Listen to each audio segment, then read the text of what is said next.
River Road, you got me running way back home. River Road, you got me running all night long.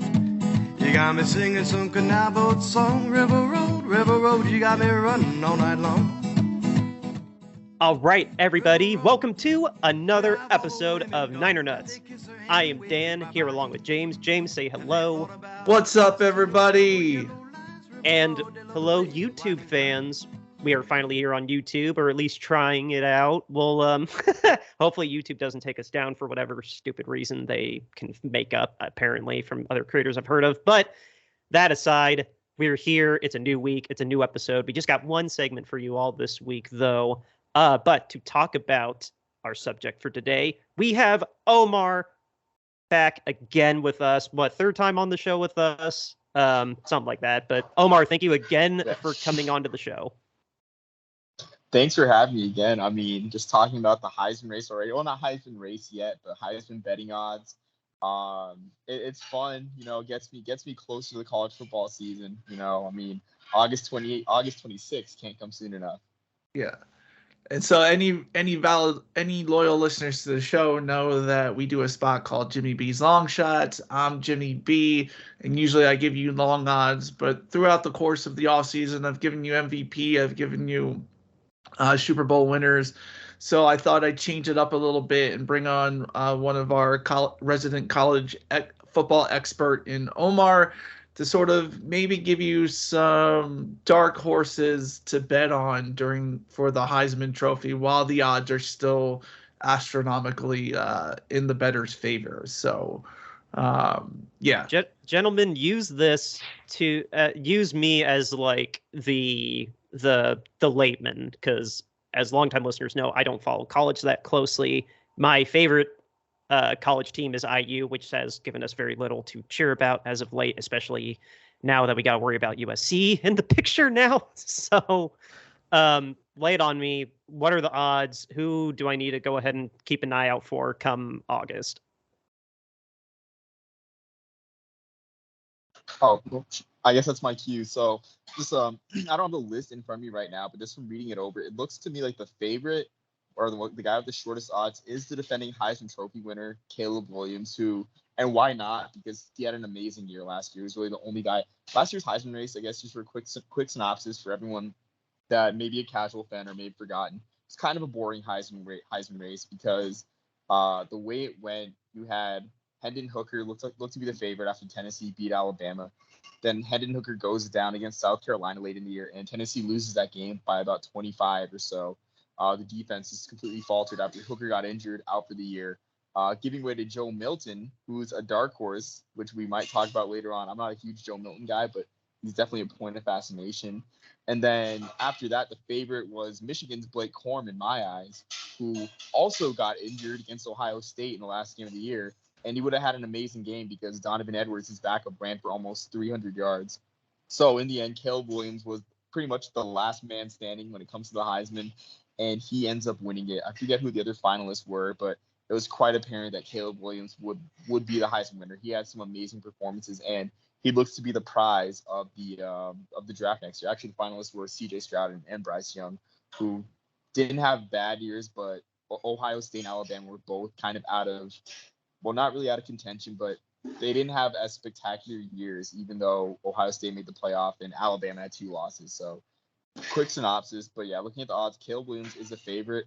And I'm going to say right now, if you're going to bet on any conference, I would bet on the Pac-12 because not on Caleb Williams, but I would bet on Michael Penix or Bo Nix. And the great thing about those two guys is USC, Washington for Michael Penix Jr., which Dan, you might be a little bit familiar with, Mike Penix Jr., and then Bo Nix of Oregon. Those guys, like those teams all play each other. So looking at some projections, I think the guy out of that, which Michael Penix, I think has over plus 1,000 odds. I like Michael Penix the most because he's the best passer. He's honestly has the most I feel like he's the most endeared to the writers' hearts because you have to keep in mind that writers, guys like me, are the ones writing about this. Now, I like to think that I'm the anti-writer, but Michael Penix is still endeared to a lot of college football writers' hearts because of the immaculate extension, college edition, with Indiana, Penn State. Indiana's run in 2020, going to a New Year's Day Bowl. And then in 2022, with Michael Penix having over 4,600 passing yards and coming back for a final year against Washington, Washington has a great chance of the playoff. If they beat either USC or Oregon, I think Penix looks like he'll at least be in New York. So, and then same thing with Bo Nix. Bo Nix is a great dual threat, 3,500 yards last year passing, 500 yards passing last year. Also plus 1,000 odds too, for sure. Bo Nix is a household name, and the Oregon system is just, he fits amazingly in it. So those are my first three kind of dark horses, all of the Pac-12. I'm liking the Pac-12 a lot. Looking at it, both Penix Jr. and Bo Nix are at plus 1,200 odds, which is a great Jimmy B's long shot bet right there. $10 gets you 120 for either one of those guys if they win the Heisman right now. Are either of you guys worried about Penix's health? Because I remember that being what? Or am I conflating quarterbacks? Like, what didn't Penix tear his? I was gonna say I thought Penix tore his ACL at least once. He did in 2021 for Indiana, but his style of play, like, he runs the ball a lot less than I would have thought. Like, checking the stats again, I think last year he had only like 92 rush yards after sacks, less than 100 rushes too. So he stays up pretty well. And honestly, Pac-12 defenses, it's not like the Big Ten. It's not like he's facing Michigan, Ohio State, Penn State all in the same season. I mean, he's just got USC, UCLA. I mean, Utah's probably the best defense, but even they are prone to lapses. So, I'm not concerned about the injury concerns in the past at all. Okay, not to make it a Penix episode, I was just curious because I remember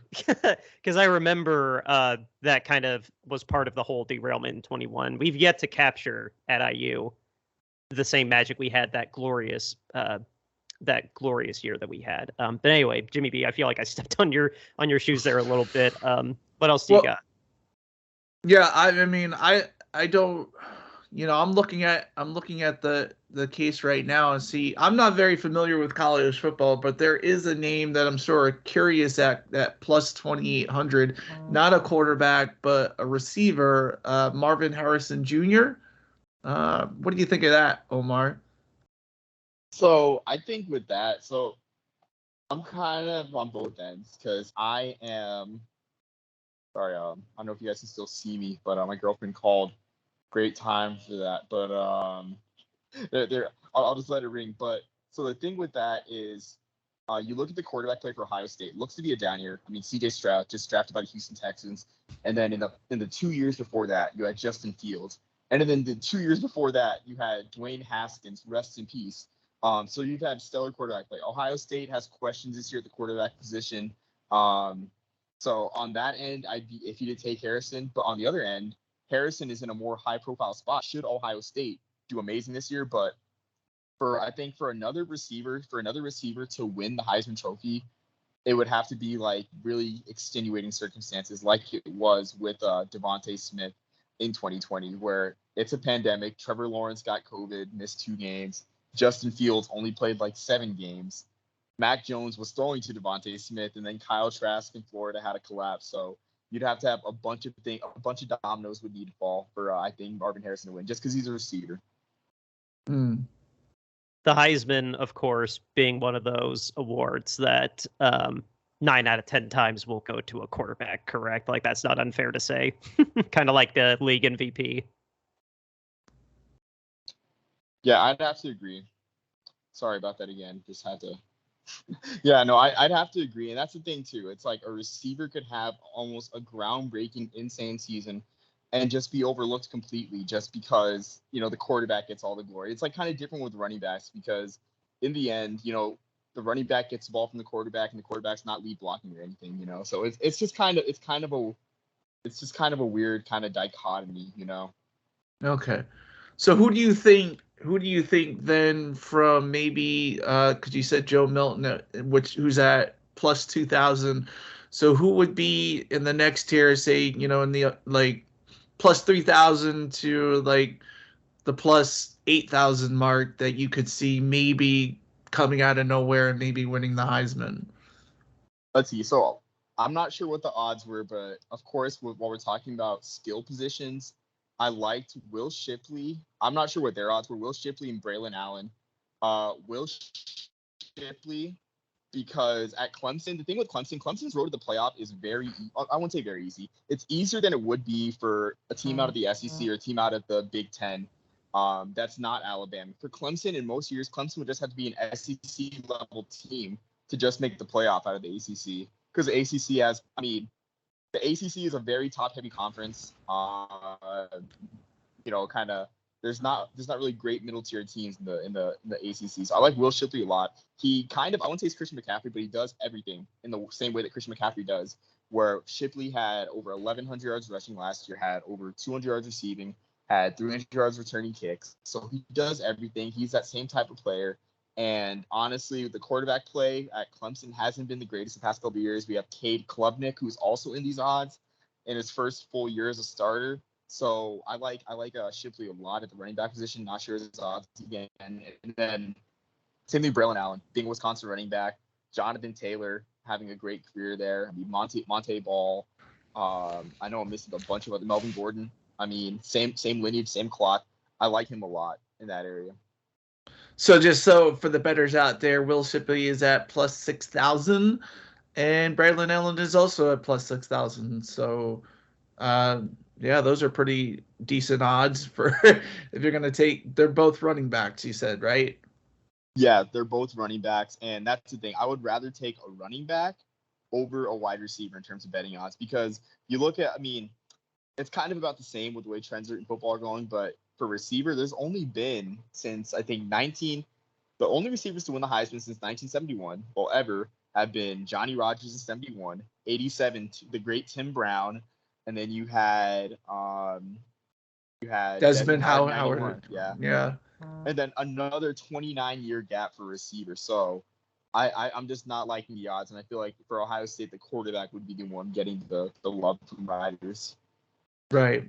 Is a defensive player someone that even Jimmy B would laugh at this rate? And both the likelihood, it basically being not unheard of. Like, wasn't Charles Woodson the last defensive player to win the Heisman Trophy? He's the only one, right? Mm-hmm. Yeah. And even then, I feel like his offensive stats weren't great, but the novelty of him being a guy playing on both sides, and he even returned that punt against Ohio State, I really feel like that kind of gave him the Heisman. So it wasn't a completely defensive player. Like, I think the last two defensive players that had a shot at winning the Heisman, in my opinion, were Ndamukong Suh in 2009 with honestly one of the most interesting Heisman races of all time. I still think Toby Gerhart got robbed. And then in 2016, Jabril Peppers. But even Jabril Peppers is being hyped as a second coming of Charles Woodson. He took snaps at quarterback. He returned punts and everything. And, so it's like, was he a fully defensive player? Maybe not. Yeah. Okay. See, I didn't even realize that. If someone had told me that that's what Woodson did at Michigan, right? He was a Michigan Wolverine? Yes. Okay. See, I at least knew that. Still defense, yeah. Okay. See, I at least knew Michigan. I really need to watch more 30 for 30s, like specifically about college. Like now that I have this downtime in the off season. All right. So while I'm looking at the plus 10,000 odds now, we got Jackson Dart, Jaden Blue, Arch Manning, Hudson Card, Nick Evers, Jalen Daniels, Jackson Arnold, John Reese Plumlee, Tavon Jackson, Dante Moore, Tyler Bushner, and Tulia Tugalavola, all at plus 10,000. Also Will Howard and Tanner Mordecai. Any of those names stick out to you? Ooh, a lot of good quarterbacks there. So I'll start with a few little quick hits. I like John Reese Plumlee out of UCF, because UCF is in their first year in the Big 12. Giving them more access to the 14 playoffs should they run the table. And John Rice Plumlee is just so exciting. At Ole Miss, I think he ran for over 200 yards in a game against LSU when he was at Ole Miss. Much of the same last year. UCF's offense, of course, you think about the UCF offenses of the past. Mackenzie Milton, Dylan Gabriel before he transferred to Oklahoma, and the list goes on and on. That system is just fit for great quarterbacks. Like with his skill set, great runners, great passes out of the pocket, guys who can create something out of nothing. Of course, Gus Malzahn being his offensive coordinator was Cam Newton's offensive coordinator when he won the Heisman. So I like Plumlee's odds a lot, honestly. If you want to do a small bet there, other guys I like. I want to like Talia Tungavailoa. You know, it's good that Maryland is relevant again, but I just don't see it happening. If they beat Michigan or Ohio State this year, maybe. But I don't see it happen. I just want to mention Talia. You know, it's interesting he's getting some love out of Maryland. One of the last guys you mentioned that I like a lot, I like Tanner Mordecai a lot, because Tanner Mordecai, I feel like if there's going to be a Wisconsin player that's going to make it as a Heisman finalist, it's going to be either Tanner Mordecai or Braylon Allen, just depending what that offense is, because I'm hearing things that Wisconsin's going to air the ball way more than they ever have in like the past 3 decades. And if that's the case, Tanner Mordecai is the real deal at SMU. Just a fun quarterback to watch. Had over 30 touchdowns, I think, in each of the past 2 seasons. Can really sling the ball out there. And he brings a new element to the Wisconsin offense. And he's going to have spotlight games. A term that me and Jackson talk about are like spotlight games and Heisman elimination games. I mean, his games in the Big Ten, they're definitely going to be spotlight games. I think they got Ohio State this year. I'll have to check the rest of the schedule, but I mean, if they draw Michigan, if they draw teams like that, then like those high spotlight games are going to be there, especially with the Big Ten's media deal. With the Big Ten being on CBS, NBC, and Fox, like writers are going to see guys like Tanner Mordecai, Braylon Allen, Marvin Harrison Jr., JJ McCarthy, which I don't think he should be as high on these betting odds. I don't think you should bet JJ McCarthy. That's one guy you should not bet. No hate against him. But Michigan's offense is just built around the run game. So, that's a long way to answer the question. Yeah, I'm all for this UCF love.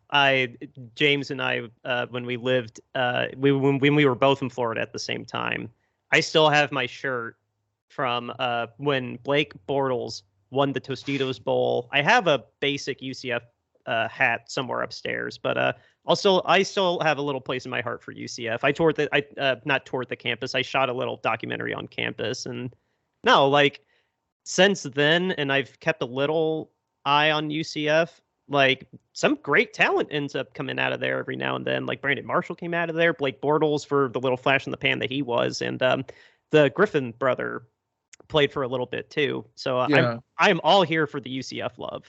Yeah, I still think I follow the Blake Bortles Twitter account, or like the Blake Bortles Fact Twitter account, because that was just a great account until he ended up leaving the NFL. And one of the things was Blake Bortles was like undefeated in Europe or something like that for a little bit, which was crazy to think about. But was he the account that didn't throw left, or was that Justin Fields? Who was the Twitter account that you said was around that said this quarterback doesn't throw left? Oh, I don't know if there was a Twitter account that said that this quarterback didn't throw left. It might have been. Oh, was it? It was. I thought it was Blake, or maybe it was Justin Fields' rookie. I don't know. Omar, does this ring a bell to you? A Twitter account for a quarterback where it was just exclusively like, I think, James, you said that it was just clips of him like looking to the left and then going back to the right and throwing. Like, that might have been. It's a complete misnomer from the rest of this. But it might have been the quarterback from the Cowboys that was in for what's his name? Dak Prescott. What was his name? I can't remember. He played like 4 games, and he was just, I mean, Cowboys thought he was the next coming of Tom Brady until he came in contact with the Eagles, but I can't find it. Dang. I know that just came to mind when you were talking about Blake's Twitter. For some reason, I thought it was his. But anyway, that was a very weird side tangent from me. I apologize. So I'm just going to go through, since we still got a little bit of time. I'm gonna go to the plus 2,500 range. We got Hunter Decker, Aaron Anderson, Seth Hennigan, Frank Harris, and Grayson McCall. Any of those names stand out to you, Omar? So this is, I think it's plus 2,500. This sounds like plus 25. 50,000, honestly, as I was looking at these. Like, these are some pretty long shots. Oh, yeah. These are they're all felt like most of them. Yeah, these are plus 25,000. Sorry. Yeah. Yeah, that's right. Because I remember looking at that, and most of those guys: Seth Hennigan, Memphis; Frank Harris, UTSA; Grace McCall, Coastal Carolina. I'm gonna add another name there that's not there. That's probably like further down on the list. Michael Pratt, out of Tulane. All those guys play in the group of 5, which that is my favorite football to watch. That is my expertise. And I think it's kind of interesting because 2021 you had Desmond Ridder, now in the Falcons, leading Cincinnati to the 14 playoff, and he still couldn't get much Heisman love. So it's like Junior Walker in the All-Star say, what does it take, you know? So I mean, Frank, I'll just give brief blurbs on those players. Like Frank Harris, I like a lot. Great leader. The city, he's pretty much the king of San Antonio. Like, I mean, he is a great dual threat, great passing the ball. And he'll play Tulane at the end of the year. The Tulane Texas San Antonio UTSA game. I think it's on Thanksgiving weekend. It's probably going to get moved to Black Friday to be put on ABC. That game might decide which team out of the group of 5 gets to the New Year's Six. So if that game's on ABC, if Michael Pratt and Frank Harris both have amazing years to that point, I think maybe one of them can sneak in as a Heisman finalist if like all hell breaks loose. But that's just the way things are with the group of 5. They just don't get respected by writers. Like, not every writer is like me who actively watches a group of 5 and doesn't just dismiss it as programs with low tradition, low brand power. It's good football, you know. I mean, and those guys are getting sold short. Same thing with Seth Hennigan. Seth Hennigan started his career on fire as a freshman. I think he threw for over 3,000 yards. I think he was a freshman All-America too. Picked up where he left off last year. And he's just continuing to get better. Like the same thing with UCF. Memphis' system is built around quarterbacks having amazing numbers, just throwing the ball around the yard, you know, just quick releases and everything. Brady White made a career at Memphis doing stuff like that. So Seth Hennigan's following those footsteps with Brady White, I think it was Riley Ferguson, and then Paxton Lynch, unfortunately, despite everything that's happened in Paxton Lynch's career. No hate towards him. It's just I'm glad he's not giving up, but that man's become a punching bag for a lot of people. But when Paxton Lynch was all the rage. So that's the thing with Memphis' system. Well, yeah, and I remember it's funny you bring up Paxton Lynch because he came out in the draft the same year as Carson Wentz. And I remember originally where the Eagles were picking, everybody was like, "Oh, we'll just pick Paxton Lynch," you know, and like that's what people thought. And yeah, and then you know, Howie Roseman makes a couple of trades and we're up number 2 for Carson Wentz. So, yeah, I think even with the downfall of Wentz, it's still safe to say that he was a better pick than Paxton Lynch. The moral of his story is just be careful how you party on Halloween. Just flat out. Oh, wow. I'm not aware of that one. I'm aware of like most of the other stuff. I'll have to look that one up. Oh, I could just very briefly tell you that allegedly, or I think it's still allegedly, I don't remember. I'll just say for our own sake, don't want to get sued. I believe it's still allegedly that he got very, very intoxicated and went into someone else's house that he thought was his. I think that's Chad Kelly. I think that's Chad Kelly. Then my super bad. Yeah. I think that's Chad Kelly. Yeah, Paxton Lynch. Chad Kelly is. There's a million stories like that about Chad Kelly. Swag Kelly. That's what kids call him. Oh, then my super bad Paxton. My bad. Yeah, Uncle Jim. Uncle Jim must be proud of his nephew Chad. If you know which Jim I'm talking about. Oh yeah. Oh my God. Yeah. Well, my wealth of knowledge is ruining this episode. Yeah. Well, Michael, just so everybody knows, Michael Pratt got, we have Omar touting Michael Pratt. He's at plus 40,000 right now, so $10 gets you $4,000. Wow. If he wins. So that's the range that we're in. So we'll just go to the final plus 50,000 guys. We have Denver Harris, Jacoby Criswell, Mikey Keene, Donovan Smith, Ray Davis, and Jaheim Bell in the plus 50,000 range. What anybody you like there, Omar? I mean, out of all those guys, I mean, Mikey Keene, he had a couple starts with UCF before John Rice Plumlee transferred there. I mean, I forget where Mikey Keene transferred, because you're digging deep there, honestly. Like you say those names, you even stumped me with some of those names. So yeah, yeah, I like Mikey Keene. I mean, he's a dynamic playmaker in the mold of Dylan Gabriel. But and Mackenzie Milton. But yeah, I got nothing for those guys, to be honest. Oh wow! I can sense the apprehension of just like, I guess I remember enough this guy to give him a thumbs up. Yeah. Well, once you get you guys something. When you get plus 50,000, it is a real deep dive. To come up with that, but wherever they're at, Vegas is probably thinking they're the best player on the team, and if they have a decent season, they might be one of the finalists. But yeah, we may be even talking about Division II players or something like that. Like the year Steve McNair was in the race for the Heisman at one point.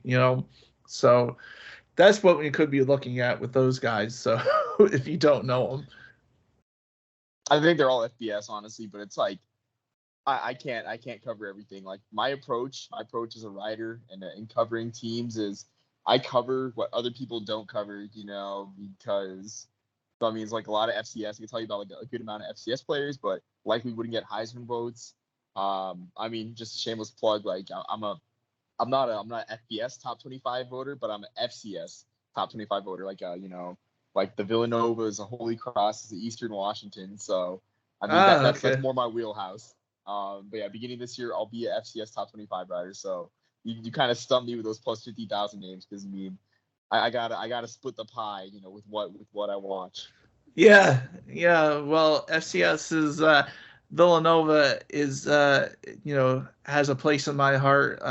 One, because it's near my hometown where I grew up, and two, one of the best Eagles running backs of all time came out of there, Brian Westbrook. So 3rd round pick out of Villanova. So yeah, no, haven't heard that name in a while. It's kind of sad. I feel like underrated during his career, and then now we kind of just forgot about him because of LaShawn McCoy just having not just a great career, but just being outspoken. Like it feels like Brian Westbrook just disappeared while LaShawn McCoy is about to be on Undisputed with Skip. So I guess it's just how it works, Yeah, Brian Westbrook was more quiet, but he was definitely underrated for sure in the league. I mean, there was one season where I believe he had close to 2,000 scrimmage yards in one season, and was one of the biggest fantasy leaders in points. And there was a lot of people, fantasy owners, pushing for him to win the MVP that year because he was basically saving their fantasy football teams. So yeah, Brian Westbrook will always have a place in my heart. 36, like if you think of all the Eagles that have worn, numbers in the 30s, he's ultimately the one that comes to mind. So yeah, no, I completely agree. And Danny played for the 49ers for a little bit too. Oh wow, I forgot about that. In the latter half of his career, kind of like what OJ did and what that awesome Rams receiver did, where they just kind of petered out the tail end of the career. yeah. Like once he was done in Philly, and Philly had used him all up, and then Brian went out to the West Coast to play for the 49ers. So okay. I was listening, but I was also, just because I see what our time is, I wanted to get your reaction to this on Mike and Omar, if you know this player's name. The new season of It's Always Sunny just started 3 weeks ago, and I forgot to text you when I was watching it because it was kind of late. But Philadelphia Philly Chase Utley has a little supporting role in one episode, which was quite entertaining. Honestly, it was. They put him in a very awkward situation in that episode, and I just thought, James. Yeah, Chase Utley. I know Mac has an obsession with Chase Utley. Yeah, he finally showed up. Yeah. I remember that. I remember too, like a couple of years ago, Mac threw out the first pitch to Chase Utley at a Phillies game or something like that, and like I don't know if they made a thing about it on It's Always Sunny, but like that was a great thing to see in Philadelphia because a lot of people like that show. Oh, see what Chase does in this episode, it's part of the brand new season that just started, and I thought it was hilarious. I don't know the player that well like you would, but it was still, when I saw it was credited as Self, I was just like, okay, they actually got this baseball player in it. That's pretty sweet. Yeah, Chase Utley will be forever a legend in Philadelphia. Second baseman for the 2008 World Series, was dynamite. I mean, made so many clutch plays on that run. And I have a Chase Utley jersey. I have a Chase Utley World Series jersey. So from 2008 when they won. So we're going to get off mic here in a sec. Get on Hulu right when we hang up and watch the episode. It's episode 3. The gang gets cursed. It's a great episode. Gotcha. But anyway, with what the time is, James, Omar, any last things you want to throw out to myself and the listeners about the Heisman? I have nothing else. But if you guys ever do a bowl projection type of show, just know I'm your guy. I love projecting who plays in what bowls, all 42 of them.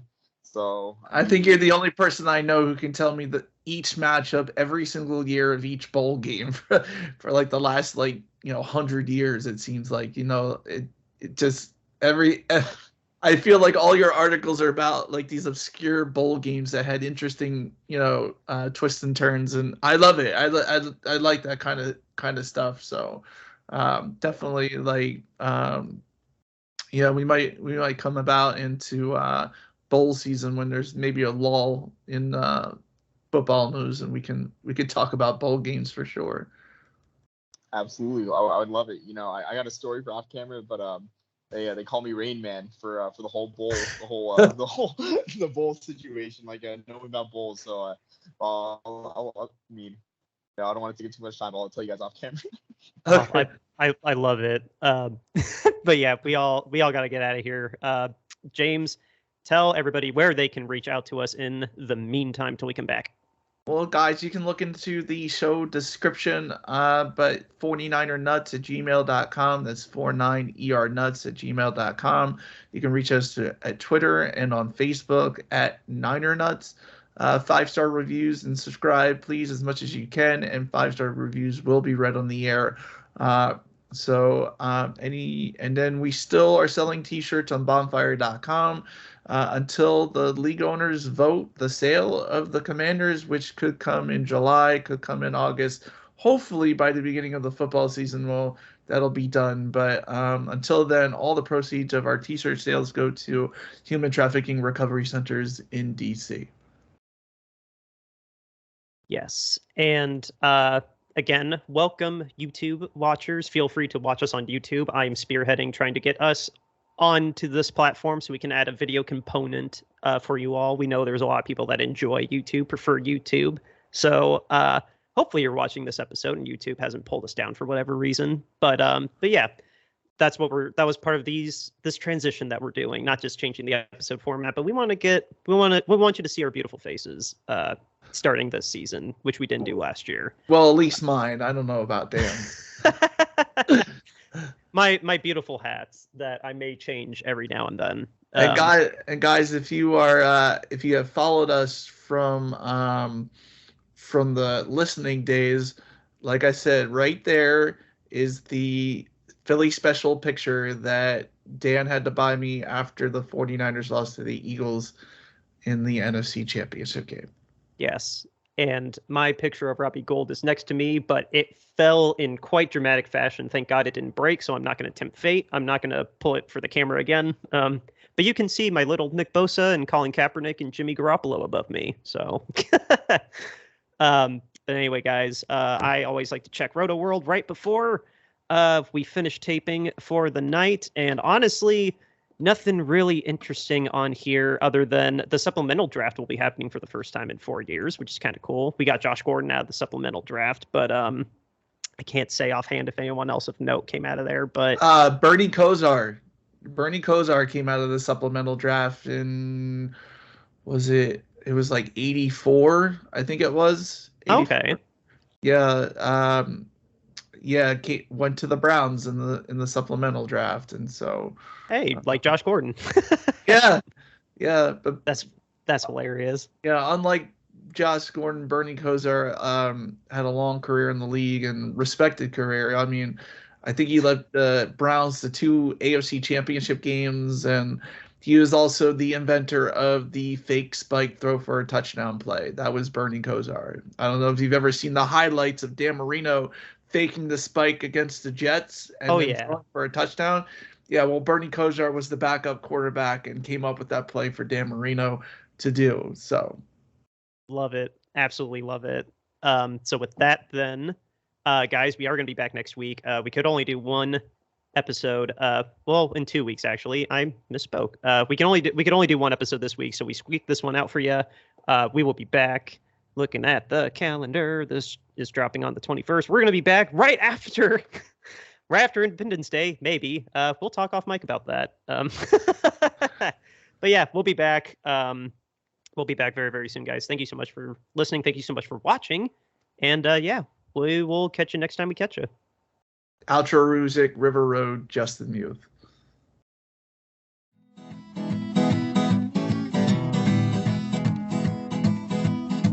River Road, you got me running way back home. River Road, you got me running all night long. You got me singing some canal boat song. River Road, you got me running all night long.